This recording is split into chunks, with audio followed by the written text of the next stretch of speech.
Les séries de fonctions. Alors, on a vu la dernière séance le théorème d'intégration. Aujourd'hui, on va voir le théorème de dérivation. Alors, théorème de dérivation terme à terme. Alors, c'est la même chose. Alors, on a sigma fn de x. Si les fn sont dérivables, est-ce que la somme de fn de x allant de 0 à plus l'infini, est-ce qu'ils sont dérivables ou non? Alors, théorème. Il dit quoi? Si j'ai fn n supérieur ou égal à 0, une suite de fonctions définition à intervalle i. Alors, la première condition, c'est que sigma fn de x, c'est la série numérique, la série de fonctions converge simplement sur i. La deuxième condition, c'est que chaque n, quel que soit n, fn est dérivable sur i. Et la condition indispensable, c'est quoi? C'est que sigma fn' de x converge uniformément sur i. Alors, on peut conclure que la somme de n allant de 0 à plus l'infini de fn de x est dérivable, et même la dérivée de fn de x de n allant de 0 à plus l'infini, c'est la somme de n allant de 0 à plus l'infini de la dérivée des fn, c'est-à-dire la dérivée de la somme, c'est la somme des dérivées. Alors, on va essayer de voir un exemple. Alors, un exemple. Alors, si je prends fn de x, c'est exponentielle moins nx sur 1 plus 1 carré, quel que soit n appartient à n, et quel que soit x peut être égal à 0. Alors, est-ce qu'ils convergent simplement? Alors, première condition, on doit avoir que sigma fn de x converge simplement sur 0 plus l'infini. Ça, c'est la première. Alors, c'est quoi la convergence simple? C'est-à-dire, on fixe le x et on le voit comme une série numérique. Alors, soit x appartient à 0 plus l'infini fixé. Alors, on a exponentielle moins nx sur 1 plus 1 carré. On fixe le x.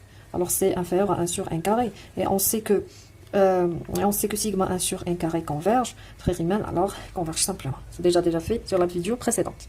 Très bien. Maintenant, la deuxième condition, c'est-à-dire que chaque fn est dérivable.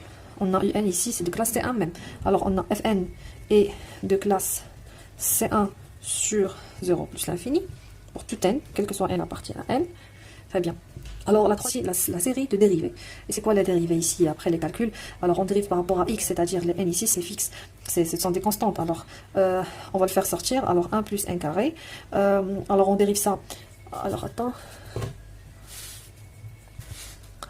Alors, ici, on va dériver exponentielle moins nx. Alors, c'est moins nx', c'est-à-dire moins n. Exponentielle moins nx. Exponentielle moins nx. C'est ça la dérivée. Très bien. Alors, quel que soit n et quel que soit x. Alors, qu'est-ce qu'on cherche? On cherche à montrer que ça converge uniformément. C'est-à-dire, on doit utiliser la convergence normale. C'est-à-dire, on doit le mesurer par une série qui converge. Alors, on a ici fn' de x en valeur absolue. C'est la valeur absolue de moins n sur 1 plus 1 carré exponentielle moins nx pour tout x supérieur à 0. Quel que soit x peut être égal à 0. On a n sur 1 plus 1 carré, c'est supérieur à ça, alors ça sera inférieur à 1, mais exponentielle moins nx pour x supérieur égal à 0, c'est majoré par 0, alors c'est exponentielle 0, c'est 1, c'est pas une série numérique convergente. Alors qu'est-ce qu'on va essayer de faire? On va prendre un a appartient, alors soit a supérieur égal à, soit x supérieur égal à 1, tel que a supérieur égal à 0, tel que a strictement supérieur à 0. Alors ça, c'est inférieur égal à exponentielle moins ax. Ça, c'est inférieur à 1, alors il nous reste ici exponentielle moins an. Exponentielle moins an. Parce qu'on va majorer x par a. Et ça, c'est alpha n. Et on sait que cette série est converge. Pourquoi? On a sigma alpha n et converge. Alors d'après, puisque on a la limite de n au carré exponentielle moins an lorsque n tend vers plus l'infini égale à 0. Parce que l'exponentielle c'est plus fort que le n au carré. Alors dans ce cas-là, on peut conclure que ça tend vers 0. Parce que exponentielle moins l'infini c'est 0. Alors ça c'est converge. Alors ça c'est converge normalement. Alors converge uniformément sur a plus l'infini. Alors sur a plus l'infini. Alors on peut conclure que sigma fn de x prime. On peut conclure que sigma fn de x' converge uniformément sur a plus l'infini, alors la somme de fn de x n allant de 0 à plus l'infini est dérivable sur a plus l'infini.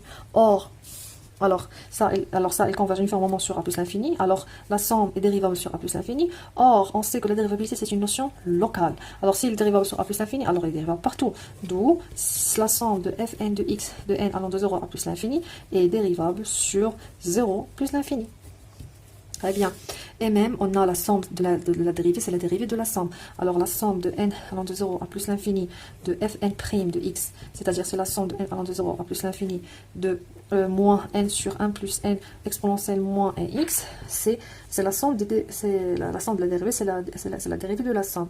Alors, c'est la dérivée de la somme, c'est-à-dire c'est s' de x, quel que soit x strictement positif. Alors c'est fini pour ce chapitre. Des exemples, on a fait des exercices. Alors j'espère que vous avez bien compris tout ce que j'ai dit maintenant. Si vous avez encore des questions, n'hésitez pas à me contacter. Merci pour tout le monde.